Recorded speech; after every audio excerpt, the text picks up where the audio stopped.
Welcome back to Hare Krishna Bhagavad Gita യഥാരൂപം Malayalam version page number 95 second chapter next stanza. ആരാണ് ഭൗതികങ്ങളായ വിഷമ പ്രശ്നങ്ങളിൽ പെടുന്നത്? ജീവിതത്തിൻ്റെ സമസ്യകളെ പറ്റി അറിയാത്തവൻ. ബൃഹദാരണ്യകോപനിഷത്തിൽ വിത്തിൻ ബ്രാക്കറ്റ് 3:8-10 സംഭ്രാന്തനായ മനുഷ്യനെ പറ്റി പറയുന്നു. യോവാ ഏതദക്ഷരം ഗാർഗ്യ വിദിത്വാസ്മാലോകാത് പ്രൈതി സ കൃപണഃ. ആത്മസാക്ഷാത്കാരത്തിൻ്റെ ശാസ്ത്രം അറിയാതെ മനുഷ്യൻ എന്ന നിലയിൽ ജീവിത പ്രശ്നങ്ങളെ പരിഹരിക്കാതെ പട്ടികളെയും പൂച്ചകളെയും പോലെ ഈ ലോകം ത്യജിക്കുന്നവൻ കൃപണനാണ്. ജീവിത പ്രശ്നങ്ങൾ പരിഹരിക്കുവാൻ വേണ്ടി ഈ മനുഷ്യജന്മത്തെ ഉപയോഗപ്പെടുത്തുന്ന ഒരു ജീവാത്മാവിന് അത് ഒരു മൂല്യ സ്വത്താണ്. അതുകൊണ്ട് ഈ അവസരം വേണ്ട വിധം ഉപയോഗിക്കാത്തവൻ കൃപണൻ തന്നെ. എന്നാൽ ബ്രാഹ്മണനാകട്ടെ ഈ ശരീരത്തെ ബുദ്ധിപൂർവം ജീവിത പ്രശ്നങ്ങൾ പരിഹരിക്കുന്നതിന് ഉപയോഗിക്കുന്നു. ഏതദക്ഷരം ഗാർഗി വിദിത്വാസ്മാലോകാത് പ്രൈതി സ ബ്രാഹ്മണഃ. ഭൗതികമായ ജീവിത വീക്ഷണത്തോടെ സ്വന്തം കുടുംബം, സമൂഹം, രാജ്യം എന്നിവയിൽ ആവശ്യത്തിൽ അധികം സ്നേഹം പുലർത്തിക്കൊണ്ട് സമയം പാഴാക്കുന്നവനാണ് കൃപണൻ. ഭാര്യ, മക്കൾ, മറ്റംഗങ്ങൾ എന്നിവരടങ്ങുന്ന കുടുംബജീവിതം മിക്കവാറും എല്ലാ പേരും ഇഷ്ടപ്പെടുന്നു. ഇതൊരു തരം ത്വക്ക് രോഗത്തെ അടിസ്ഥാനപ്പെടുത്തിയുള്ളതാണെന്ന് പറയാം. കുടുംബാംഗങ്ങളെ മരണത്തിൽ നിന്ന് രക്ഷിക്കാൻ തനിക്ക് കഴിയുമെന്ന്, അല്ലെങ്കിൽ കുടുംബാംഗങ്ങൾക്കോ സമൂഹത്തിനോ തന്നെ മൃത്യുവിൽ നിന്ന് രക്ഷിക്കാൻ കഴിയുമെന്ന് കൃപണൻ വിചാരിക്കുന്നു. അത്തരം കുടുംബസ്നേഹം സ്വന്തം കുട്ടികളെ പോറ്റുന്ന താണതരം മൃഗങ്ങളിൽ പോലും കാണാം. കുടുംബാംഗങ്ങളോടുള്ള സ്നേഹവും അവരെ മരണത്തിൽ നിന്ന് രക്ഷിക്കണമെന്ന ആഗ്രഹവുമാണ് തൻ്റെ സംഭ്രാന്തിക്ക് കാരണമെന്ന് ബുദ്ധിമാനായ അർജുനന് അറിയാം. തൻ്റെ കർത്തവ്യമായ യുദ്ധം കാത്തു നിൽക്കുകയാണെന്നറിഞ്ഞിട്ടും ഈ സങ്കുചിതമായ ദൗർബല്യം മൂലം ആ കടമ നിറവേറ്റാൻ കഴിയുന്നില്ല. ഈ ഘട്ടത്തിൽ സർവോത്തമനായ ആത്മീയ ഗുരുവായ ശ്രീകൃഷ്ണനോട് അസന്നിഗ്ധമായി പ്രശ്നപരിഹാരം ഉണ്ടാക്കാൻ ആവശ്യപ്പെടുകയാണ് അദ്ദേഹം. സൗഹൃദ സംഭാഷണങ്ങൾ നിർത്തി അർജുനൻ ശിഷ്യൻ എന്ന നിലയിൽ കൃഷ്ണന് സ്വയം സമർപ്പിക്കുന്നു.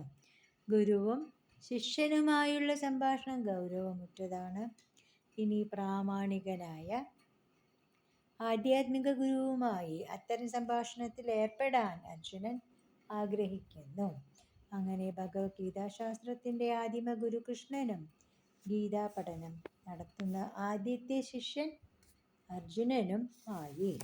അർജുനൻ എങ്ങനെ ഗീതാസാരം ഉൾക്കൊണ്ടു എന്നത് ഭഗവത്ഗീതയിൽ തന്നെ വിവരിച്ചിട്ടുണ്ട്. കൃഷ്ണനിലെ അജനെയാണ് കൃഷ്ണൻ എന്ന വ്യക്തിയെയല്ല ശരണം പ്രാപിക്കേണ്ടതെന്ന് മൂഢരായ ഭൗതിക പണ്ഡിതന്മാർ വ്യാഖ്യാനിക്കുന്നു.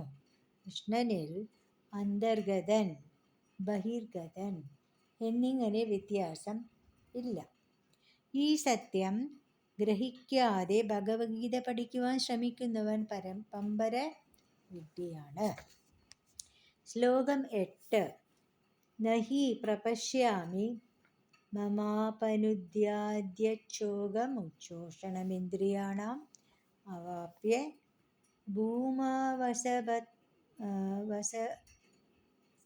ഭൂമാവസപത്നമൃതം രാജ്യം സുരാണാമപി ചാധിപത്യം. വിവർത്തനം. ഇന്ദ്രിയങ്ങളെ അലട്ടുന്ന ഈ ദുഃഖത്തെ ശമിപ്പിക്കാൻ ഒരു ഉപായവും ഞാൻ കാണുന്നില്ല.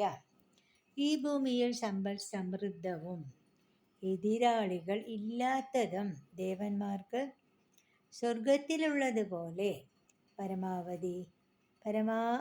പരമാധികാരത്തോടെയുമുള്ള സാമ്രാജ്യം ലഭിച്ചാൽ പോലും എനിക്ക് ഈ ദുഃഖത്തെ അകറ്റാൻ സാധിക്കുകയില്ല. ഭാവാർത്ഥം: മതസിദ്ധാന്തങ്ങളെയും നീതിശാസ്ത്രങ്ങളെയും മുൻനിർത്തിക്കൊണ്ടുള്ള വാദമുഖങ്ങൾ ഒട്ടേറെ ഉന്നയിക്കുന്നുണ്ടെങ്കിലും ആത്മീയ ഗുരുവായ കൃഷ്ണന്റെ സഹായം കൂടാതെ തൻ്റെ യഥാർത്ഥ പ്രശ്നത്തിന് പരിഹാരം കണ്ടെത്താൻ അർജുനന് സാധിച്ചില്ല എന്ന് കാണാം. ജീവിതത്തിലെ നീറ്റുന്ന പ്രശ്നങ്ങൾക്ക് പരിഹാരം കാണുന്നതിന് തൻ്റെ ജ്ഞാനം കൊണ്ടാവില്ലെന്ന് അദ്ദേഹം മനസ്സിലാക്കി. കൃഷ്ണനെ പോലുള്ള ഒരു ആധ്യാത്മികാചാര്യൻ്റെ സഹായമില്ലാതെ ഇവയ്ക്ക് പരിഹാരം കാണാൻ സാധിക്കുന്നതല്ല. പാണ്ഡിത്യം, ജ്ഞാനം, ഉന്നത സ്ഥാനം ഇവയെല്ലാം പ്രശ്ന പരിഹാരത്തിൽ ഉപയോഗശൂന്യമായി തീരുന്നു. കൃഷ്ണനെ പോലുള്ള ഒരു ആത്മീയാചാര്യനു മാത്രമേ ഇക്കാര്യത്തിൽ സഹായിക്കാൻ കഴിയൂ. അപ്പോൾ 100% കൃഷ്ണാവബോധമുള്ള ഒരു ആത്മീയ ഗുരു മാത്രമാണ് വിശ്വാസ്യൻ എന്നും അദ്ദേഹത്തിനെ ജീവിത പ്രശ്നങ്ങൾക്ക് പരിഹാരം നിർദ്ദേശിക്കാൻ കഴിയൂ എന്നും വരുന്നു.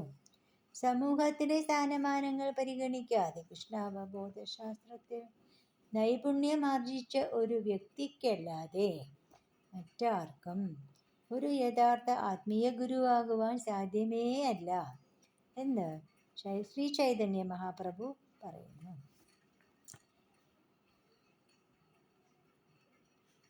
ഒരാൾ ബ്രാഹ്മണനാകട്ടെ, ശൂദ്രനാകട്ടെ, സന്യാസിയാകട്ടെ, കൃഷ്ണാവബോധ ശാസ്ത്രത്തിൽ നിപുണൻ എങ്കിൽ അദ്ദേഹം പരിപൂർണ വിശ്വാസ്യനായൊരു ആത്മീയ ഗുരുവായിരിക്കും. ചൈതന്യ ചരിതാമൃതം മധ്യലീല 8:128. അതുകൊണ്ട് കൃഷ്ണാവബോധ ശാസ്ത്രത്തിൽ നിപുണനാകാതെ ആർക്കും വിശ്വാസ്യനായ ഒരു ആത്മീയ ഗുരു ആകുവാൻ സാധിക്കുകയില്ല. വൈദിക ശാസ്ത്രത്തിൽ ഇപ്രകാരം പറയുന്നു: കൃഷ്ണാവബോധ ശാസ്ത്രത്തിൽ നൈപുണ്യം ആർജിക്കാത്ത അഥവാ ഒരു വൈഷ്ണവൻ അല്ലാത്ത വ്യക്തി, അയാൾ പണ്ഡിത ബ്രാഹ്മണനും സർവജ്ഞനും വേദാന്തിയും ആയിരുന്നാൽ കൂടി ഒരു ആത്മീയ ഗുരുവാകുവാൻ അയോഗ്യനത്രേ. എന്നാൽ നീചകുലത്തിൽ പിറന്നവനായാലും കൃഷ്ണാവബോധ തത്വം ഉൾക്കൊള്ളുന്നു എങ്കിൽ അഥവാ വൈഷ്ണവനാണെങ്കിൽ അദ്ദേഹത്തിന് ആത്മീയ ആചാര്യൻ ആകാം. പത്മപുരാണം. അടുത്ത പാരഗ്രാഫ്: ജനനം, വാർദ്ധക്യം, രോഗം, മരണം എന്നിങ്ങനെ ഭൗതിക ജീവിത സംബന്ധികളായ പ്രശ്നങ്ങൾ ഒന്നും ധനാർജനം കൊണ്ടോ സാമ്പത്തികാഭിവൃദ്ധി കൊണ്ടോ പരിഹരിക്കുവാൻ ആവുന്നതല്ല.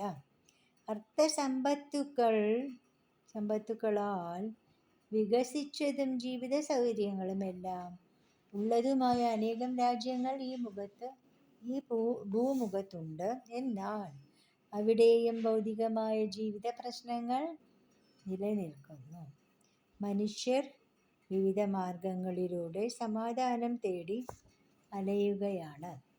യഥാർത്ഥമായ ആനന്ദം നേടണമെങ്കിൽ അവർ ഭഗവാൻ കൃഷ്ണനെ അല്ലെങ്കിൽ കൃഷ്ണ സിദ്ധാന്തം ഉൾക്കൊള്ളുന്ന ഭഗവത്ഗീത, ഭാഗവതം എന്നീ ഗ്രന്ഥങ്ങളെ, കൃഷ്ണനെ പ്രതിനിധീകരിക്കുന്ന കൃഷ്ണാവബോധം ലഭിച്ച വ്യക്തിയിൽ കൂടി സമീപിക്കുക തന്നെ വേണം. അടുത്ത പാരഗ്രാഫ്: ഗാർഹികം, സാമൂഹികം, രാഷ്ട്രീയം, അന്താരാഷ്ട്രീയം എന്നിവകളാൽ ഉളവാകുന്ന മനക്ലേശങ്ങൾ ഒഴിവാക്കാൻ സാമ്പത്തികാഭിവൃദ്ധിക്കോ സുഖഭോഗങ്ങൾക്കോ കഴിയുകയില്ല. അങ്ങനെ സാധിക്കുമായിരുന്നെങ്കിൽ ഭൂലോകത്തിൻ്റെ സമഗ്രാധിപത്യമോ ദേവന്മാർക്ക് സ്വർഗലോകത്തിലുള്ളതുപോലുള്ള പരമാധികാരമോ ലഭിച്ചാലും ഈ ദുഃഖം തന്നെ വിട്ടൊഴിയില്ല എന്ന് അർജുനൻ പറയുമായിരുന്നില്ല. അതുകൊണ്ടാണ് അദ്ദേഹം കൃഷ്ണാവബോധത്തെ ശരണം പ്രാപിച്ചത്. സമാധാനത്തിലേക്കും ഒത്തൊരുമയിലേക്കും ഉള്ള മാർഗം അതുതന്നെ. സാമ്പത്തിക അഭിവൃദ്ധിക്കും ലോകാധിപത്യത്തിനും പ്രകൃതി വിക്ഷോഭങ്ങൾ ഏത് നിമിഷവും അറുതി വരുത്തിയേക്കാം. ആളുകൾ ചന്ദ്രനിൽ പര്യവേഷണം നടത്തുന്നത് പോലെ ഉപരിഗ്രഹങ്ങളിലേക്കുള്ള ഉയർച്ചയും ഒറ്റയടിക്ക് ഇല്ലാതാവാം.